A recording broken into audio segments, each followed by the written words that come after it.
Cash ملتا ہے.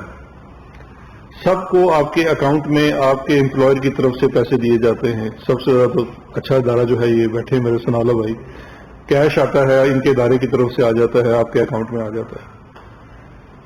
دنیا کے کسی بھی آپ ملک میں چلے جائیں, وہاں پہ آپ کی جو سیلری ہے وہ آپ کے سیلریڈ اکاؤنٹ میں جاتی ہے, دینے والا جو ہے وہ اس کو اپنے اکاؤنٹ سے آپ کے اکاؤنٹ ٹرانسفر کرتا ہے. بہت کم جگہوں پہ ہوگا کہ شاید آپ کو تھرو چیک دے دیا جائے. اب یہ واحد کیس ہے پوری دنیا کا کہ 22 لاکھ روپیہ ماہانہ سیلری کا ثبوت مانگے تو وہ کہتے ہیں نہیں وہ مجھے کیش دیتے تھے. ایک ثبوت نہیں ہے کہ آپ کی تنخواہ جو ہے, ہمارا دیکھیے قانون یہ نہیں کہتا آپ تنخواہ نہیں لے سکتے, بالکل لے سکتے ہوں گے. کانفلکٹ آف انٹرسٹ پہ ایک الگ چیز ہے نا کہ آپ وزیر دفاع ہوتے ہوئے وہاں کون سی دے رہے ہیں, یا وزیر خارجہ ہوتے ہوئے کون سی آپ کنسلٹنسی دے رہے ہیں, وہ ایک الگ بحث ہے, اس کو ایک لمحے کے لیے چھوڑ دیجئے.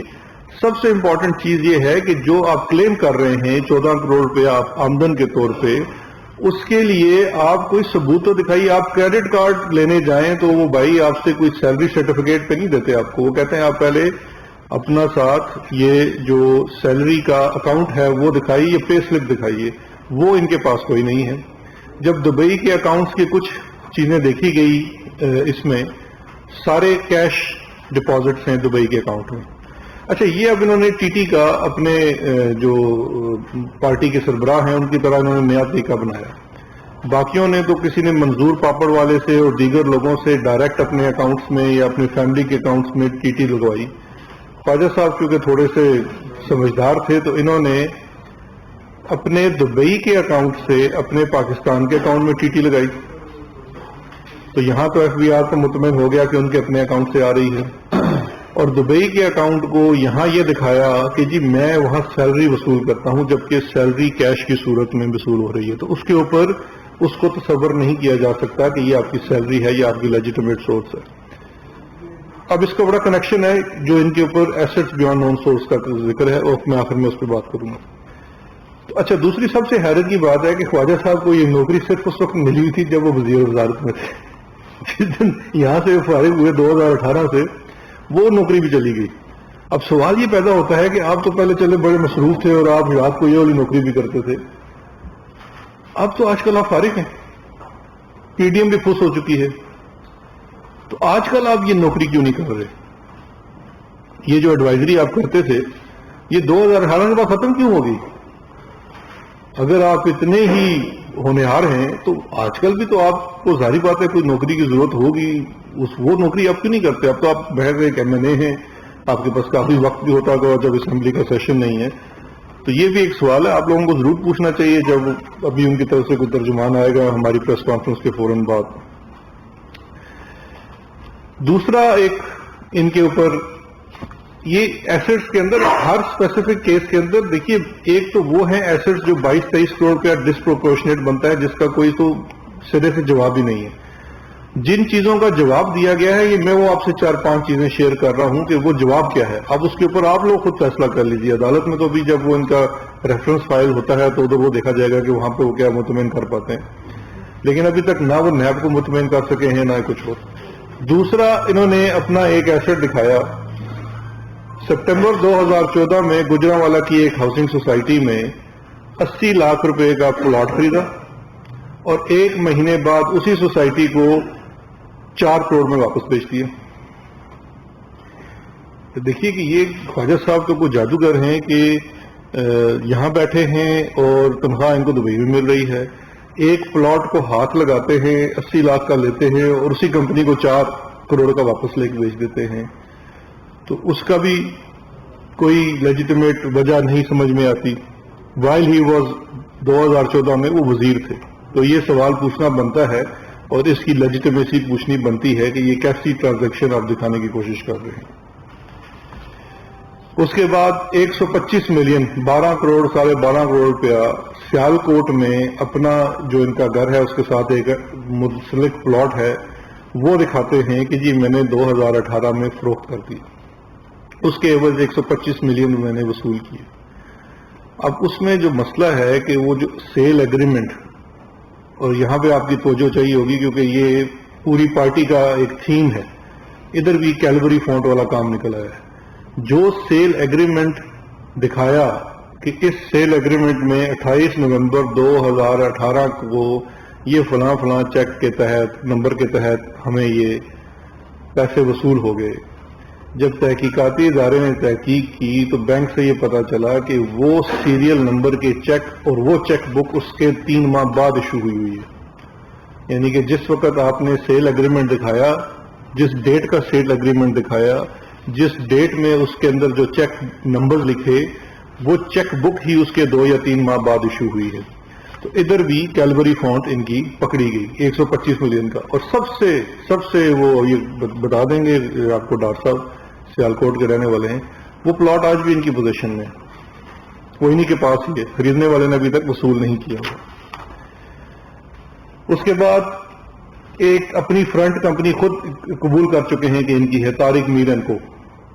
طارق میر اینڈ کو کی ایک میں ٹرانزیکشن آپ کو دکھاتا ہوں. دکھاتے یہ ہیں کہ طارق میر اینڈ کمپنی جو ہے وہ رائس ایکسپورٹ کرتی ہے.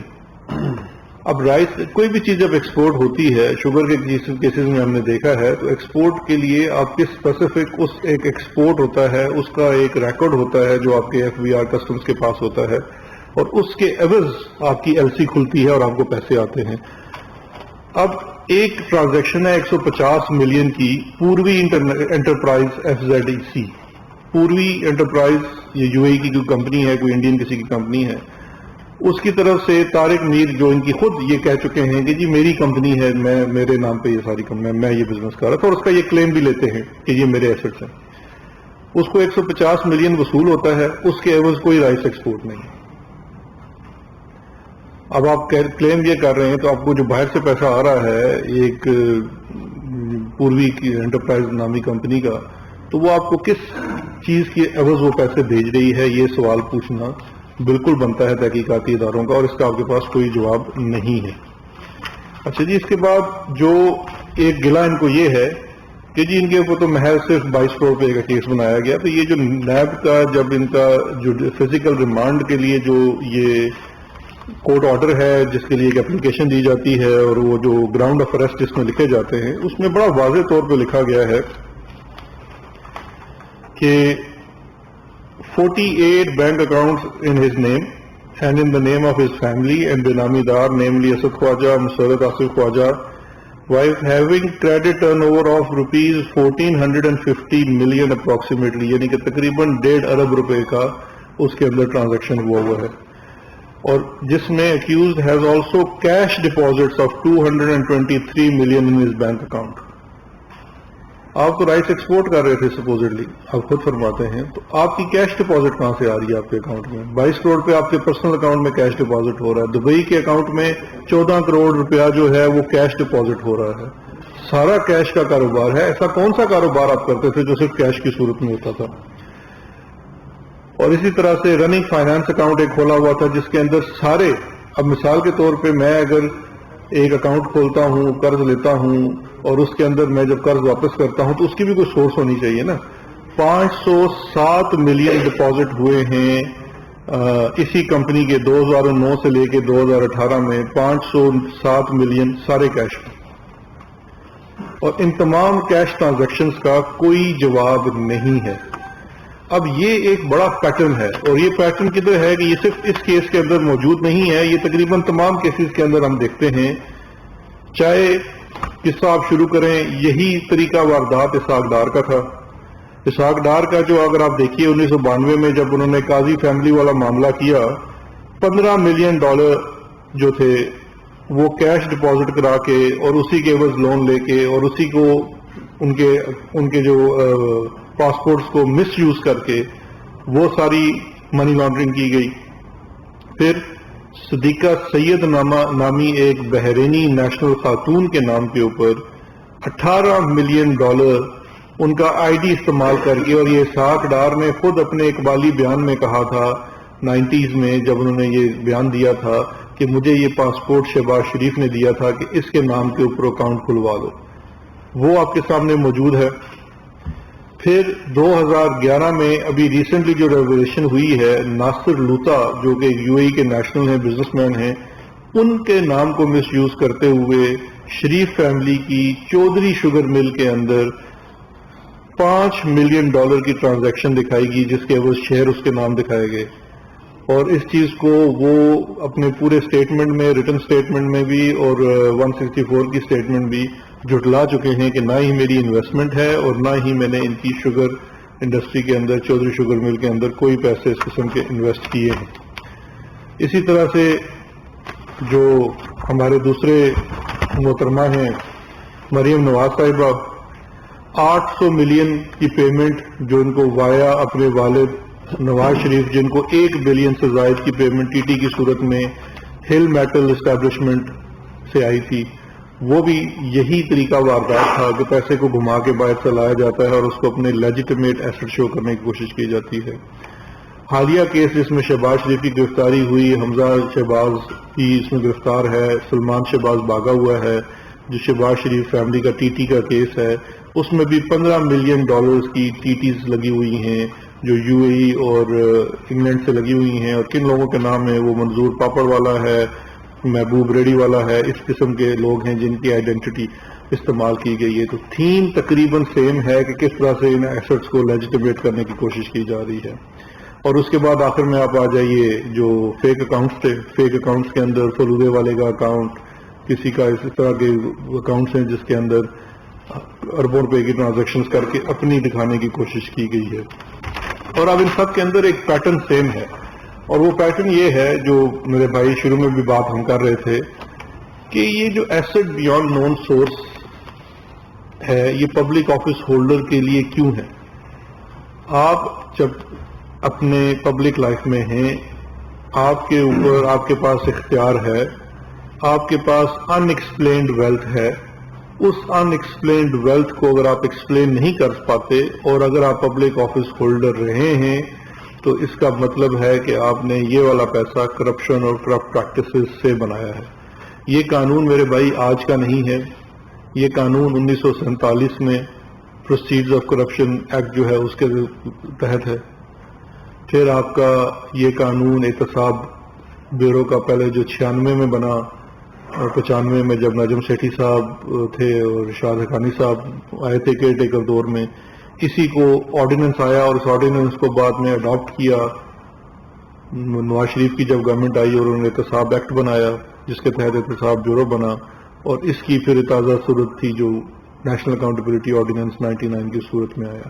تو یہ کوئی آج کا قانون نہیں ہے، یہ پاکستان تحریک انصاف نے نہیں بنایا ہے، اور اس کے بعد یہ تمام سیکشنز آف لا جو ہیں اور ایسٹ بیونڈ نون سورس ہے، یہ اگر آپ بڑا ایک مشہور کیس ہے اسفند یار ولی کا کیس، سن 2000 کی رپورٹڈ کیس ہے جس کے اندر نیب کے قانون کی لیجیٹمیسی کو چیلنج کیا گیا تھا، اور یہ تمام چیزیں لارجر بینچ تھا، 9 ممبرز کا تھا شاید یا 7 کا تھا، انہوں نے اس کو اپ ہولڈ کیا تھا انکلوڈنگ دس سیکشن۔ اور پبلک آفس ہولڈر کے پاس اگر ان ایکسپلینڈ ویلتھ ہے تو اس کی پریزمپشن قانون کی یہ ہے، اور یہ قانون کو میں نے نہیں بنایا ہوا یا پاکستان تحریک انصاف نے نہیں بنایا، جتنی پاکستان کی عمر ہے اس وقت سے قانون ہے، اس کا مطلب یہ ہے کہ یہ کرپشن اور کرپٹ پریکٹسز سے اپنے اختیار کو مس یوز کرتے ہوئے پیسہ بنایا ہے، کیونکہ ہمارے وہ ممالک جہاں پہ ڈاکومنٹڈ اکانومی نہیں ہے وہاں کرپشن پہ ڈائریکٹ ثبوتوں کو ڈھونڈنا مشکل ہوتا ہے، تو اس لیے یہ پریزمپشن لا میں موجود ہے اور یہ بڑی لیجیٹمیٹ پریزمپشنز ہے، اور انہی پریزمپشنز کے اوپر بہت سارے کیسز بنے ہیں اور پروف بھی ہوئے ہیں۔ تو اس لیے ابھی آپ سے ڈاکٹر صاحب بھی اس پہ کچھ تفصیل سے بات کریں گے، میں ایک آخری پوائنٹ ایڈ کرتا چلوں۔ یہ جو بات کی جاتی ہے کہ جی یہ چیز سپریم کورٹ میں، شاید آپ میں سے کسی کا سوال بھی آئے کہ یہ معاملہ سپریم کورٹ تک کا گیا تھا، سپریم کورٹ کا فیصلہ بھی آپ اٹھا کے دیکھ لیں، اس کا شاید پیرا نمبر 8 ہے 18 ہے، جس کے اندر بڑا واضح طور پہ لکھا ہوا ہے کہ سپریم کورٹ کے سامنے یہ معاملہ تھا مس ڈکلیریشن کا، کہ انہوں نے اپنا اقامہ ڈکلیئر کیا تھا یا نہیں کیا تھا۔ تو انہوں نے جو اقامے کے نوکری والا چیز تھی وہ ایف بی آر کے پاس ڈکلیئر کی تھی، لیکن اس میں واضح لکھا ہوا ہے کہ یہ کورٹ جو ہے کمپیٹنٹ نہیں ہے یہ دیکھے کہ اس میں کوئی منی لانڈرنگ ہوئی ہے یا نہیں ہوئی ہے، اس کے لیے اپروپریٹ فورمز دوسرے ہیں، اور وہ اپروپریٹ فورم یا نیب تھا یا ایف آئی اے تھی۔ تو یہ نیب نے انویسٹیگیشن کی ہے، ویلڈ انویسٹیگیشنز ہوئی ہیں، انہی انویسٹیگیشن کی صورت میں خواجہ آصف کو انویسٹیگیشن کے پروسیس میں تعاون اور اسسٹنس نہ کرنے کی وجہ سے گرفتار کیا گیا ہے، تاکہ یہ کیس جو آپ لوگوں کا کنسرن بھی ہوتا ہے کہ انویسٹیگیشن ہونے کے بعد اس میں پروسیکیوشن ہو اور پھر اس کا نتیجہ عدالت سے باہر نکلے. دیکھیں جی، اپوزیشن اور بالخصوص پی ایم ایل این خواجہ آصف کی گرفتاری پہ یہ تاثر دینے کی کوشش کر رہی ہے کہ حکومت شاید کسی قسم کی پولیٹیکل وکٹمائزیشن کر رہی ہے. میں میڈیا کے قوم کے سامنے یہ رکھنا چاہتا ہوں کہ میں نے خود گزشتہ 4 سال خواجہ آصف کے ساتھ آئینی اور قانونی جنگ لڑی. الیکشن کمیشن آف پاکستان میں بھی میں گیا، اسلام آباد ہائی کورٹ میں بھی کیس پٹ کیا، وہاں سے وہ نہل بھی ہوئے. اور جیسے شہزاد اکبر صاحب کہہ رہے تھے کہ سپریم کورٹ آف پاکستان سے جو خواجہ صاحب کو ریلیف ملتا ہے وہ بنیادی طور پہ جو مس ڈیکلریشن کا کیس تھا جس میں اقامہ تھا، ان کے اکاؤنٹس تھے، اور ایک اکاؤنٹ باقاعدہ ڈکلیئرڈ نہیں تھا لیکن عدالت نے اسے اومیشن قرار دیا کہ شاید یہ ڈورمنٹ ہے، تو اس لیے انہیں ریلیف مل گیا. لیکن میں تب بھی یہ بات کہہ رہا تھا کہ پوری دنیا میں کہیں آپ کو یہ مثال نہیں ملے گی کہ آپ کا وزیر دفاع سرحد پار ہندوستان کا ڈیفنس منسٹر یو اے کی ایک پرائیویٹ ایمکو نامی کمپنی میں جاب کر رہا ہو. یہ پاکستان میں ہی آپ کو دیکھنے کو ملے گا. انہی لوگوں کو جو خود کو قانون سے بالاتر سمجھتے ہیں، اور یہ وہ ایگریمنٹ ہے جو میں میڈیا کے سامنے رکھنا چاہتا ہوں، جو ایگریمنٹ انہوں نے ایف بی آر میں بھی دیا، سپریم کورٹ میں بھی دیا، کہ پورے سال میں انہیں 30 چھٹیاں وہاں الاؤ تھی، ہفتے میں ہر روز 8 گھنٹے کام کرنا تھا، 6 دن 48 گھنٹے بنتے، اور 50,000 درہم کا یہ کانٹریکٹ ہے. اور جیسے شہزاد اکبر صاحب کہہ رہے تھے، جب اپنے دفاع میں ان سے پوچھا گیا اور وہ 14 کروڑ روپے کے معاملات میں یہ کوئی حساب نہیں دے سکے، تو یہی میرا کلیم تھا جب میں ان کا کیس فائٹ کر رہا تھا. اور جیسے شہزاد اکبر صاحب نے کہا کہ کورٹ ایک ٹرائل اور یہ ساری اکاؤنٹیبلٹی نہیں کر سکتی تھی، تو پھر جن اداروں نے کرنا تھا فائنلی جب یہ ہوا تو وہ اب قوم کے سامنے ہے. اگر خواجہ صاحب ہوں یا کوئی بھی ان میں سے ہو، پولیٹیکل وکٹمائزیشن کو 2.5 سال نہیں لگتے. 2.5 سال سے ہم حکومت میں ہیں. اگر خواجہ آصف سے کسی قسم کی پولیٹیکل وکٹمائزیشن ہونی تھی تو بہت پہلے ہی کر لی جاتی. بنیادی طور پہ یہ سب شہباز شریف، میاں نواز شریف، اسحاق ڈار ہوں، خواجہ آصف ہوں، یہ حدیبیہ پیپر مل ماڈل جو ہے اس کو انہوں نے اڈاپٹ کیا ہوا ہے. ایک ہی پیٹرن ہے جیسے شہزاد اکبر صاحب کہہ رہے تھے سب کا. اور آگے آپ دیکھیں گے، میں امید کرتا ہوں کہ پاکستان کے تحقیقاتی ادارے جب مزید تحقیقات کریں گے تو آپ دیکھیں گے کہ بہت سارے اور ایویڈنس سامنے آئیں گے. یہ قوم کو، پاکستانیوں، آپ کو یہ بات سمجھنا ہوگی، جب آپ کے ملک کا وزیر اعظم، وزیر اور بڑے عہدوں پہ بیٹھے ہوئے لوگ کرپشن کرتے ہیں تو ملک کھوکھلا ہو جاتا ہے، کمزور ہو جاتا ہے. ہم پٹواری کی کرپشن کی اور چھوٹی کرپشن کی جب بات کرتے ہیں اس سے تو عام آدمی کو تکلیف پہنچتی ہے.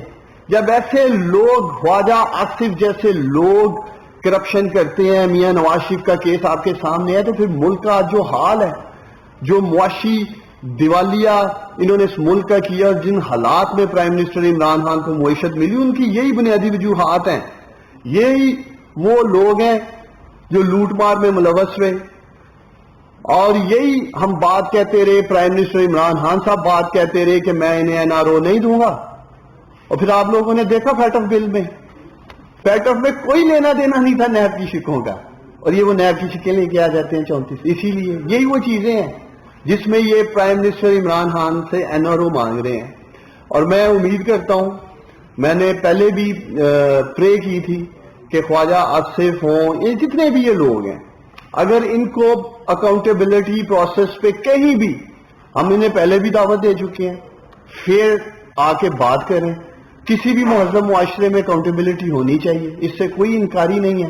لیکن خدارا جب آپ لوگ اپنے دفاع میں کوئی چیزیں نہیں لاتے، جیسے آج یہ اپنے دفاع میں کچھ نہیں لا پا رہے ہیں اور اس کو کہتے ہیں پولیٹیکل وکٹمائزیشن ہو رہی ہے. اسحاق ڈار صاحب کا انٹرویو پوری قوم کے سامنے ہے ہارٹ ٹاک کے اوپر، کہتے ہیں جی مجھے میڈیا بلائے گا یا پاکستان کی عدالتیں بلائیں گی میں ثبوت دوں گا. آپ میڈیا کے لوگ بیٹھے ہیں، بتائیں ساگدار صاحب نے اپنے دفاع میں کچھ دیا؟ ان سے جب مانگا کہ ایسی پولیٹیکل وکٹمائزیشن ہو رہی ہے. اسی طرح میاں صاحب، تو میں امید کرتا ہوں خواجہ صاحب اپنا کیس اپنی قانونی جنگ لڑیں گے، اپنا پورا دفاع کریں گے، لیکن اگر یہ سمجھتے ہیں کہ ان باتوں سے یہ عوام کو گمراہ کر لیں گے، جیسے شہزاد اکبر صاحب نے سارے حقائق سامنے رکھے ہیں، اور میں میڈیا کو دعوت دیتا ہوں آپ سیالکوٹ میں آئیں، سیالکوٹ کے گلی محلوں میں جائیں، پوچھیں، آپ کو پتہ چل جائے گا. خواجہ صاحب کا تو کوئی بزنس ہی نہیں ہے. اور جس طرح کے اثاثے سامنے آ رہے ہیں، سیالکوٹ کے امیر ترین شخصیات میں ان کا شمار ہو رہا ہے. سیالکوٹ کی 3 نسلیں محنت کر کے وہ اثاثے نہیں بنا سکی جو خواجہ صاحب نے بنائے ہیں. تو میں امید کرتا ہوں خواجہ صاحب اگر آپ مجھے سن رہے ہوں گے تو آپ ضرور اپنا قانونی دفاع کریں گے، بجائے یہ تاثر دینے کے کہ کوئی پولیٹیکل وکٹمائزیشن کی جا رہی ہے. جی صاحب، یہ جو معاملہ سارے ہیں یہ تو کورٹ میں دینے والے ہیں اور آپ پریس میں دے رہے ہیں، کورٹ میں کیا دیں؟ دیکھیے دو چیزیں ہیں. کورٹ یہ سوال بار بار آتا ہے کہ یہ معاملات تو کورٹ کے ہیں، لیکن دیکھیے یہ معاملات کورٹ کے ہیں اور اسی کے لیے ان کا اریسٹ ہوا ہے. لیکن یہ سوال آپ کا بنتا ہے مریم نواز صاحبہ سے، جنہوں نے ان کے اریسٹ کے فوراً بعد پوری ایک بچھاڑ کر دی تھی الزامات کی. تو یہ سوال تب بنتا ہے، ہم حکومتی ترجمان اور ان کو بڑا یہ شکوہ بھی ہے، ہم تو ان کے رسپانس میں آتے ہیں. یہ جب قوم کو یہ بتانے کی کوشش کرتے ہیں کہ جیسے جی بڑے شریف آدمی تھے، بڑے بھلے آدمی تھے اور ان کو خام خواہ اریسٹ کر لیا گیا. اب یہ اتنے ہی بھلے آدمی تھے تو مجھے یہ بتائیے ابھی دیکھیے 2013 سے لے کے 2018 تک حکومت میں ہیں، تو جو اثاثے اس 5 سالوں میں بنائے ہیں وہ ایک اپارٹمنٹ لیا ہے کانسٹیٹیوشن ایونیو اسلام آباد میں. آپ سب کو پتا ہے کہ وہاں کتنے کی اپارٹمنٹس ملتے ہیں. 4 کنال کا ایک فارم ہاؤس لیا ہے گلبرگ میں. محمود غزنوی روڈ سیالکوٹ میں ایک پلاٹ لیا ہے. سٹی ہاؤسنگ والا ایک پلاٹ انہوں نے لیا گجرانوالا میں. اربن پلاٹس لیے انہوں نے، یہ 100 وال 3 پلاٹس ہیں 42 ملین کے، اور ایک اپارٹمنٹ 8ویں فلور پہ لیا سکھ چین میں. اب 2018 کے بعد حکومت میں نہیں ہے، کتنے پلاٹ لے لیے، کتنے آپ نے اپارٹمنٹس لے لیے، کتنے گھر لے لیے. یہ خرید و فروخت اس وقت کب کیوں ہوتی تھی جس وقت آپ 3 دن وزارتوں میں بیٹھے ہوئے تھے؟ یہ جواب دینا اور یہ چیزیں عوام کے سامنے لانا اس لیے ضروری ہے کہ ان کی طرف سے بارہا یہ کہا جاتا ہے کہ جی نہیں جی یہ تو کوئی بات ہی نہیں ہے، یہ تو کرپشن ہی نہیں ہے. 22-23 کروڑ روپے کی تو کرپشن کوئی کرپشن ہی نہیں ہے. یہ جو نیب کے قانون میں امینڈمنٹس لے کے آئے تھے، ایک امینڈمنٹ کیا 3 تھی. ایک پرپوز امینڈمنٹ یہ تھی کہ 1 ارب سے نیچے والی کرپشن جو ہے وہ نیب کے پاس نہیں جانی چاہیے. تو وہ سوال میں نے ان سے کیا تھا میٹنگ میں بیٹھے ہوئے، تو اس کو کیا کریں بھائی، وہ اگر 99 کروڑ کی کسی نے کی ہو، انہوں نے کہا جی FBR کو دے دیں، یعنی کہ 99 کروڑ کی کرپشن کریں، FBR سے جرمانہ لگوائیں اور فارغ ہو جائیں. تو مائک والوں سے پوچھ لیں، آپ سے پوچھ لیتے ہیں.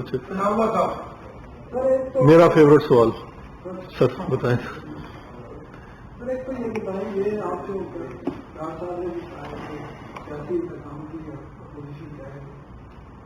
پوزیشن نے جو بعد میں کہا ہے پہلے تو آپ کی سپریم کورٹ میں دکھا دیتا ہے، سپریم کورٹ میں سوالات اٹھانے خاص کر یہ بڑی کی اسٹیج پر گرفتار کر لیتے ہیں اور صرف اپوزیشن کے جو لوگ ان کو گرفتار کیا. کوئی کوٹ کر دیں گے ججمنٹ نمبر کو کس طرح؟ نہیں وہ میں وہ پوچھ رہا ہوں کہ سپریم کورٹ کا آپ جو کہہ رہے ہیں وہ کس فیصلے کے اندر، کیونکہ فیصلہ ہوتا ہے نا رپورٹڈ ہوتا ہے، تو کس فیصلے کے اندر یہ اٹھایا گیا؟ مجھے پتا تو میں اس لیے پوچھ. ٹھیک آج آپ کاؤنٹر کوشچن کر رہے ہیں، آپ کی باتیں الگ میں سن لی ہیں. نہیں سر آپ کریں. یہ بتا دیں کہ یہ تاثر کیوں جا رہا ہے. دوسری بات یہ ہے کہ آپ کا کیا تعلق ہے نیب کو؟ پچھلے 3-4 دن پہلے آپ کے 3 وزیروں نے پریس کانفرنس کی تھی اور انہوں نے یہی کہا کہ نیب سے حکومت کا کوئی لینا دینا نہیں ہے، آزاد خود بھی اختیار ادارہ ہے. یہ تمام انکوائریز کی کافی آپ کے بارے میں پہلے بھی آیا تھا کہ آپ ان کے آفس سے وزٹ کرتے ہیں، بغیر آپ کی میٹنگ ہوتی ہے. تو یہ کہہ سکتا ہے. دوسرا جو ہے یہ جو آپ نے کہا کہ انہوں نے گجرانوالا میں ایک پلاٹ لیا اور اسی پارٹی کو 80 لاکھ کا لیا، 4 کروڑ اور 4 لاکھ. آپ پروف کیسے کریں گے ان چیزوں کو؟ نا یہ آپ کو یا وہ سوسائٹی کے خلاف دے ان کو کیا کرنا پڑے گا. میں جواب تو دیکھیں، اب آپ کے سوال کے آخری حصے میں 2 تضاد تھے. پہلے آپ نے مجھے کہا کہ آپ کا نیب سے کیا تعلق ہے، پھر آپ نے کہا آپ پروف کیسے کریں گے. تو بھائی پروف میں نے نہیں کرنا، پروف نیب نے کرنا ہے، پروسیکیوشن نے کرنا ہے، اور اس کی آپ فکر نہ کریں. یہ کیسز بڑے اسٹرانگ کیسز ہیں. آپ نیب کی پرفارمنس دیکھ لیجئے, آپ میری بات پہ یقین نہ کیجیے, آپ ان کی جو 2019 کی اینول رپورٹ ہے یا 20 کی جو اینول رپورٹ ہے وہ اٹھا کے دیکھ لیجیے. نیب کی ریکوریز پچھلے 10 سالوں میں دیکھ لیں اور اس دفعہ کی دیکھ لیں 2019 کی. ہمارا کردار یہ ہے کہ ہم نے اداروں کو وہ خود مختاری دی ہے, اداروں کو وہ مواقع فراہم کیے ہیں کہ وہ اپنا کام اپنے مینڈیٹ اور اپنے قانون کے مطابق کر سکیں. اگر میں غلط نہیں ہوں تو 140 ارب روپے کی 2019 میں نیب کی ریکوریز ہیں, جو کہ ان کمپیریزن اگر آپ پچھلے سالوں میں دیکھیں تو پچھلے سال کسی سال 10 ارب ہیں, 12 ارب ہیں, 8 ارب ہیں, 2 ارب تک کی رہی ہیں.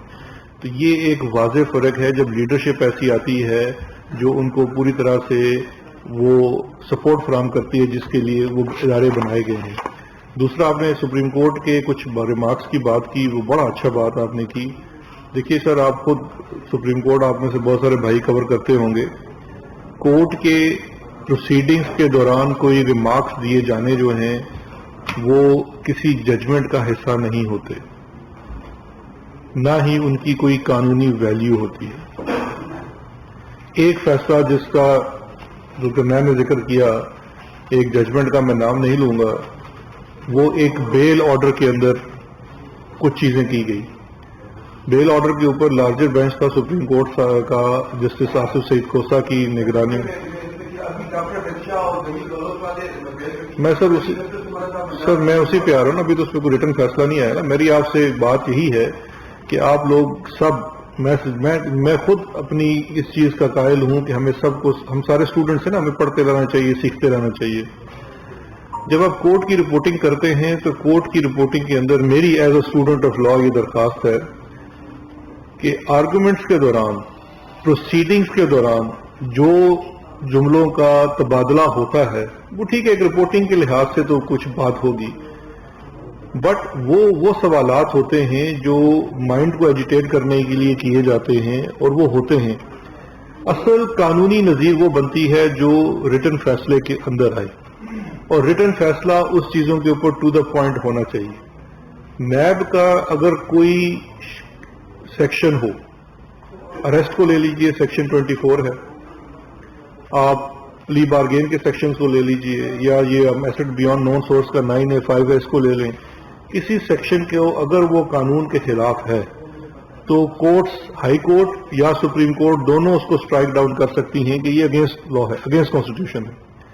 بارہا کیسز میں یہ چیز بات اٹھائی گئی, کبھی یہ چیز سامنے نہیں آئی. جہاں تک نیب کے اوپر سپریم کورٹ کے ریٹن فیصلے کی ہے تو میں آپ کی توجہ دلانا چاہوں گا پاناما کیس کے فیصلے کے اندر, جس کے اندر اس وقت کے چیئرمین کے اوپر بڑے واضح الفاظ کے اندر انہوں نے لکھا ہوا ہے کہ he has been made redundant and he is favouring respondent number 1. Respondent number 1 تھا میاں نواز شریف. یہ تو بھی کسی ریٹن فیصلے کے اندر اس قسم کی کوئی چیز نہیں آئی ہے. تو محض اگر اس طرح کی باتیں ہوتی ہیں, میں نہیں سمجھتا اس کا ہے, اور ہر چیز کا ایک کانٹیکسٹ ہوتا ہے, اس کو اس کانٹیکسٹ میں ہی لینا چاہیے. اسلام آباد میں سب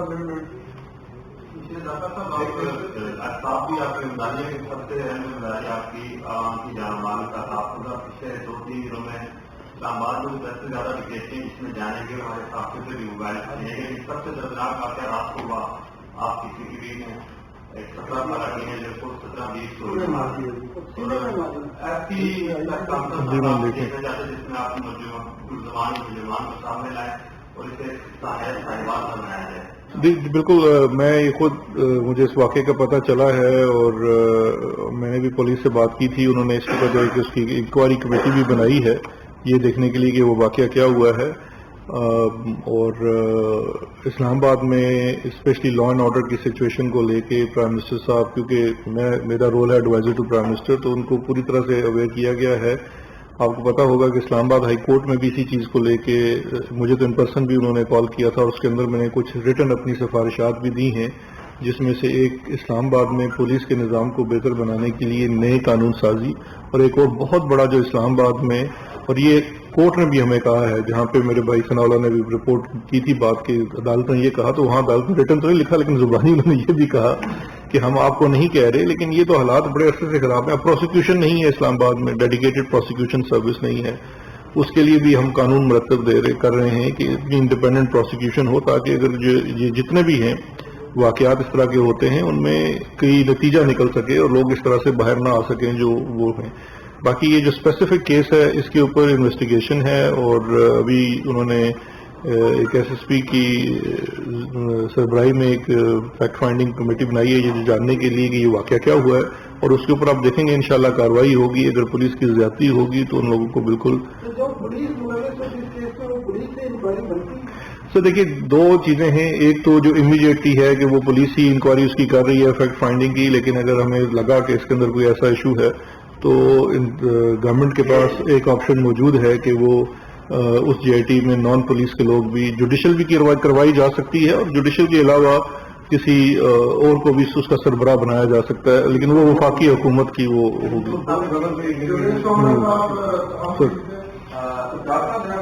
سے ہے کہ ابھی آپ نے بات کی کہ خاص طور پر خواجہ آصف خان کو لے کر سیاسی انتقام کی بات کر رہی ہے اور اپنے ملک کے جو لیڈر ہیں وہ بار بار یہ اسٹیٹمنٹ جاری کر رہے تھے کہ سیاسی انتقام ہے.